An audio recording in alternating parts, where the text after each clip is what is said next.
ada manusia yang meninggalkannya. Ada manusia yang membencinya. Ada yang menolaknya. Ada manusia yang menonton dari jauh karena takut.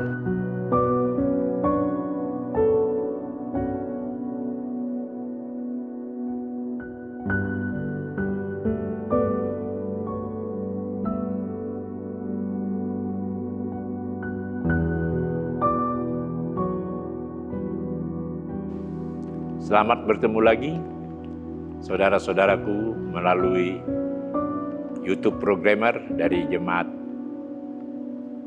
Sentrum Manado. Kali ini bahasan kita mengikuti penanggalan gereja, yakni Minggu Sengsara Tuhan Yesus. Pada kehidupan keberagamaan kita, termasuk kekristenan, maka dikenal apa yang disebut dengan hari-hari raya keagamaan. Dan untuk kondisi sekarang, maka hari-hari keagamaan itu terkait dengan minggu-minggu sengsara Tuhan Yesus. Kita sudah berada pada minggu kelima dan minggu depan yang keenam, dan sudah itu Jumat Agung.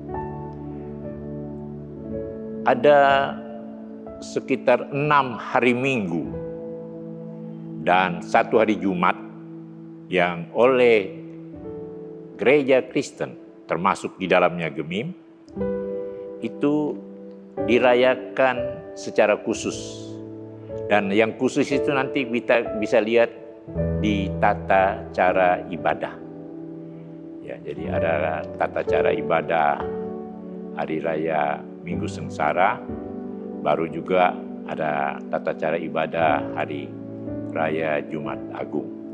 Nah, di situ kentara sekali ya penonjolan yang disampaikan dengan maksud mengarahkan ya, jemaat lebih terhayat dan lebih fokus pada sengsara dan kematian Tuhan Yesus.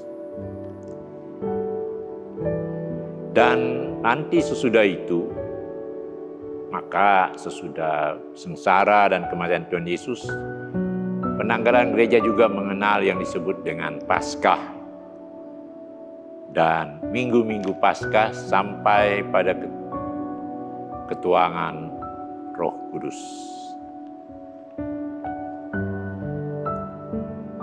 Saudara-saudara yang dikasihani oleh Tuhan kita Yesus Kristus, banyak orang mempertanyakan, perlukah suatu ibadah khusus terkait dengan minggu sengsara?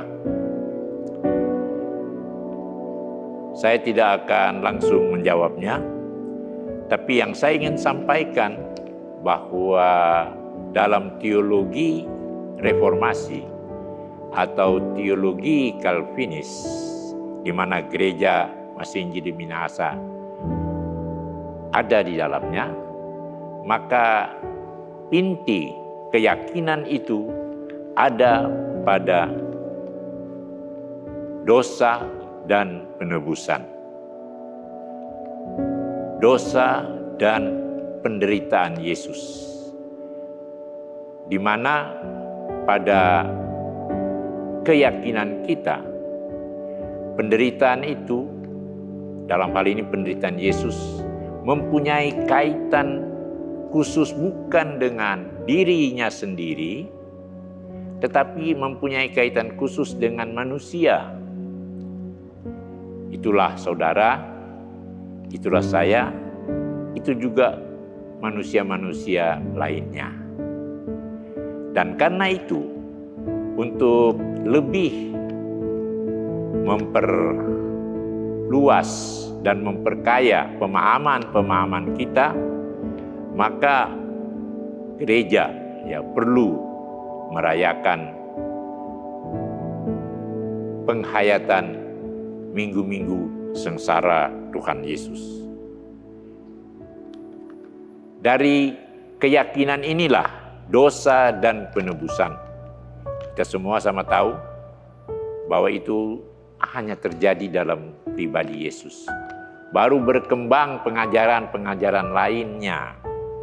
Pengajaran tentang Yesus sebagai Tuhan, pengajaran-pengajaran dogma, etika Kristen, ya.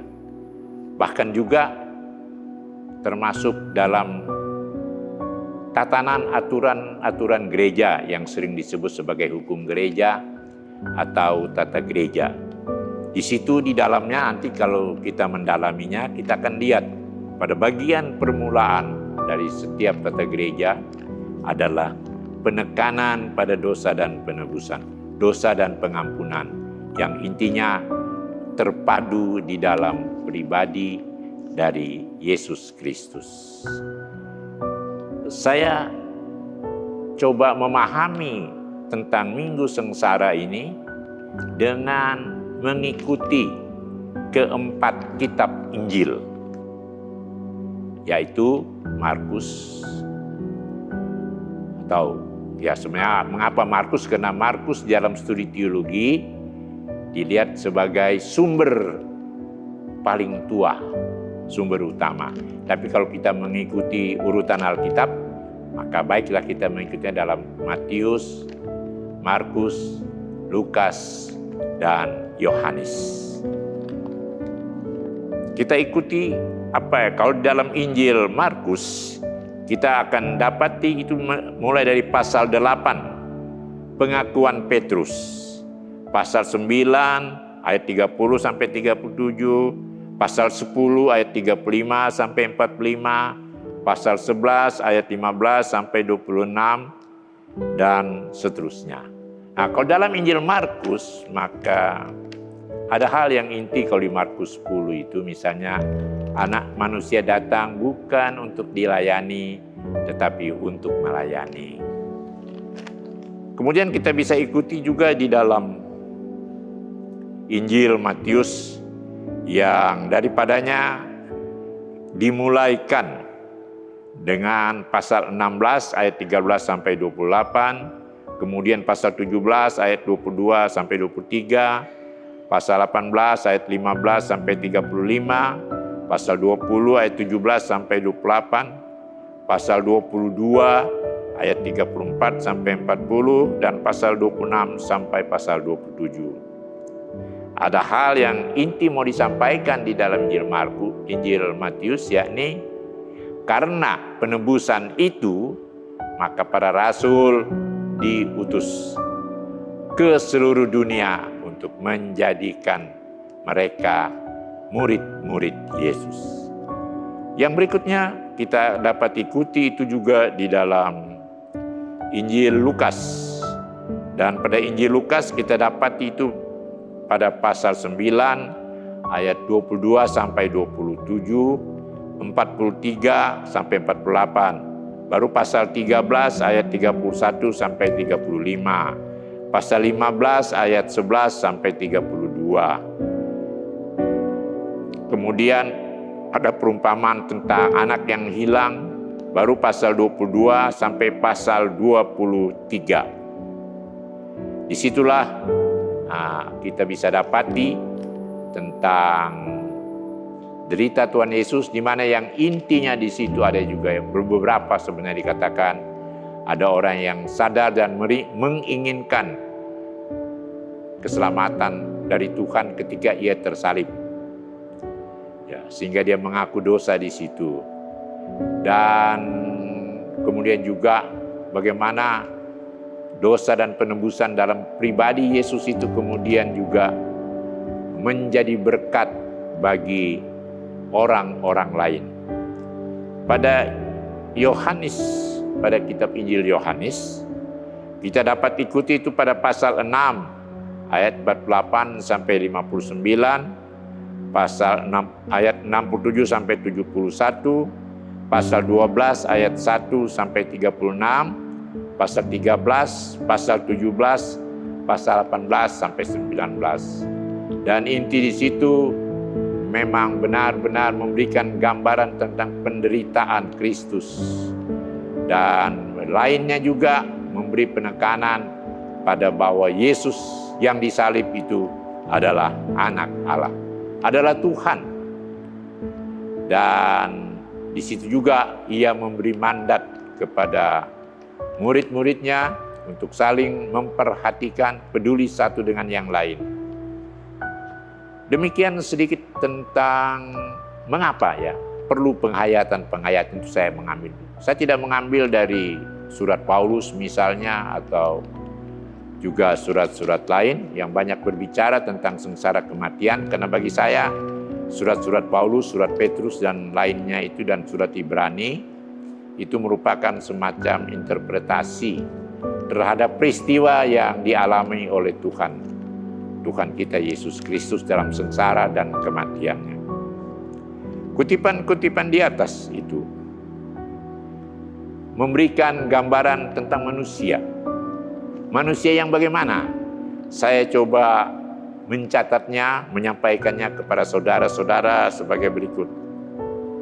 Ada manusia yang meninggalkannya. Ada manusia yang membencinya. Ada yang menolaknya. Ada manusia yang meninggalkannya. Ada manusia yang membencinya. Ada yang menolaknya. Ada manusia yang menonton dari jauh karena takut. Ada ucapan-ucapan penghinaan. Ada kata-kata kotor. Ada putusan yang salah. Ada kegelisahan. Ada kesewenang-wenangan. Di situ juga ada pengampunan. Ada orang yang diampuni. Dan ada deklarasi tentang keselamatan. Ada orang-orang yang kong kali kong, putar balik orang Manado bilang. Ada penghujatan. Ada juga orang yang tak berdaya, pasrah, tidak bisa berbuat apa-apa. Ada yang mau cari tahu nasib. Ada juga yang mau cari keuntungan dari kondisi-kondisi yang seperti ini. Ada yang pro pada kejahatan. Ada juga orang yang mau membantu. Ada juga orang yang takjub melihat peristiwa itu. Jelasnya juga disitulah ada peragaan keselamatan dari seorang atau sosok seorang yang bernama Yesus Kristus. Dari kelompok masyarakat, maka kita bisa lihat di situ ada kelompok orang beragama, tokoh-tokoh agama, tokoh-tokoh kitab. Ada kelompok namanya pemerintah. Ada kelompok orang-orang jahat. Tapi juga ada orang yang bisa melihat bahwa ada kebenaran. Yesus itu benar. Kita tahu itu dalam cerita ketika istri Pilatus membisikkan kepada Pilatus, orang itu benar, tidak ada salahnya. Ada kaum perempuan yang memang tak bisa berdaya, hanya bisa menangis, meratap dari kejauhan.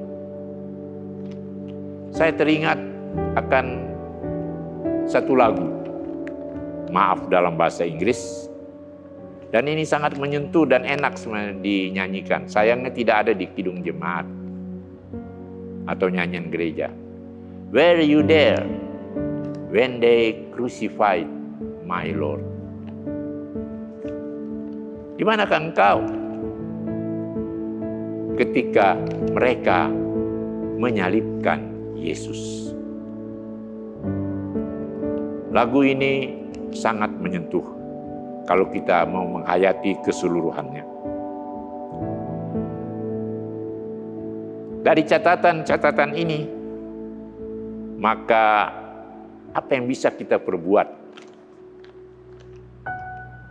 sebagai orang percaya, sebagai orang yang mengalami dan menghayati bahwa sengsara Kristus itu adalah sengsara kita, dan itulah yang Dia tanggung, dan itulah yang menjadi kata inti dari teologi Kristen, penebusan.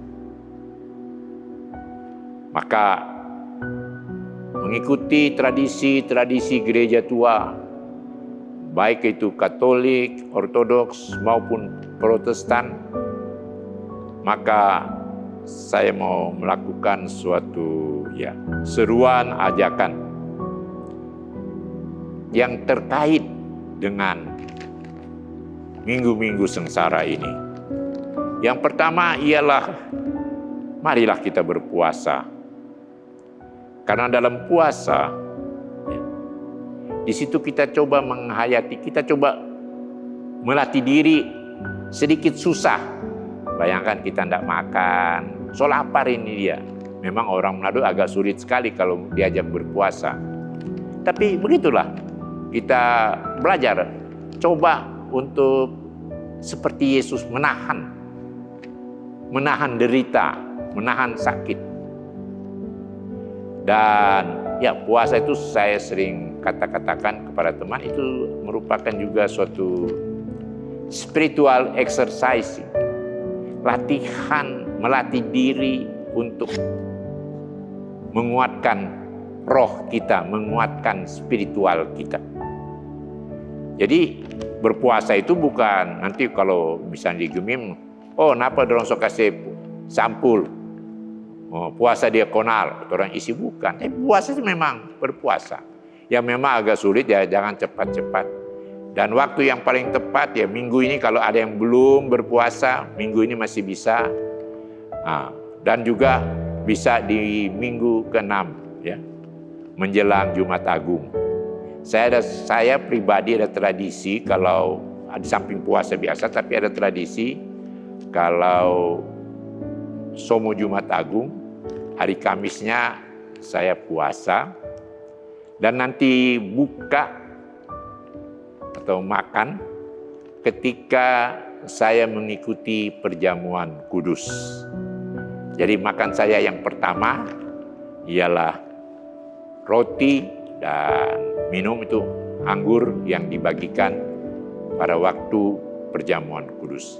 Jadi kalau misalnya kita berencana mau ikut puasa itu perjamuan kudus pada ibadah jam 9, maka Kamis jam 9 itu dia sampai malam kita berpuasa. Atau kalau mungkin agak sulit, mulai jam 12, jam 00 sampai jam menjelang kita ikut perjamuan kudus, kita puasa waktu itu. Dan yang kedua, kita bisa mengambil waktu juga dalam penghayatan ini suatu ibadah keluarga. Lebih baik juga di minggu ini atau minggu depan, karena sudah mendekati Jumat Agung, kita bisa ibadah keluarga. Dan ini sebenarnya kan dimungkinkan dengan banyaknya ibadah-ibadah jemaat yang dilakukan melalui Zoom. Nah ini kita bikin mau pakai Zoom atau enggak, tapi ada ibadah untuk mengingatkan. Dan ini sebenarnya tradisi, mengutip sedikit tradisi Yahudi. Jadi mereka kalau menjelang Paskah ada ibadah keluarga. Dan apa yang mau dikatakan di ibadah keluarga ialah bahwa mereka dulu itu budak, buangan di tanah Mesir, tapi yang kemudian dikeluarkan dari tanah Mesir oleh Tuhan sampai ke tanah perjanjian. Dan bertolak dari situ, maka kita juga bisa, mengapa kita perlu ibadah dalam rangka Jumat Agung ini? Untuk mengingat bahwa dosa kita yang besar, dosa ini sudah ditanggung, ditebus oleh Tuhan Yesus melalui kematiannya di kayu salib dan melalui pengampunannya ketika Ia bangkit. Itu hal yang kedua yang bisa saya sampaikan. Dan yang ketiga atau yang terakhir, dan ini ada sejalan dengan program gereja kita,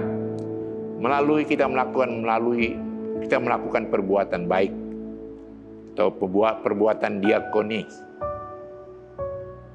Sebagaimana Tuhan Yesus juga telah memberikan kebaikan bagi orang banyak. Ada yang bisa disembuhkan, ada yang bisa dipulihkan, tapi yang lebih penting, ada yang bisa diampuni sekalipun dosanya sudah sekarung. Dan kita lakukan itu bukan untuk membalas kepada Tuhan, karena Tuhan tidak perlu dibalas, tapi untuk menunjukkan kalau Tuhan sudah bisa berbuat baik kepada kita, mengapa kita tidak bisa berbuat baik kepada orang lain? Terlebih ketika orang lain itu memang tidak tahu apa-apa, tidak memiliki apa-apa, kehilangan masa depan dan kesusahan-kesusahan lainnya. Saya pikir inilah kesempatan kita untuk menghayati minggu-minggu sengsara Tuhan Yesus. Semoga kita terberkati dan kita bisa juga ambil bagian bersama semua orang percaya dari seluruh dunia pada perayaan perjamuan kudus di hari Jumat Agung. Salam damai sejahtera dari Tuhan Yesus. Haleluya.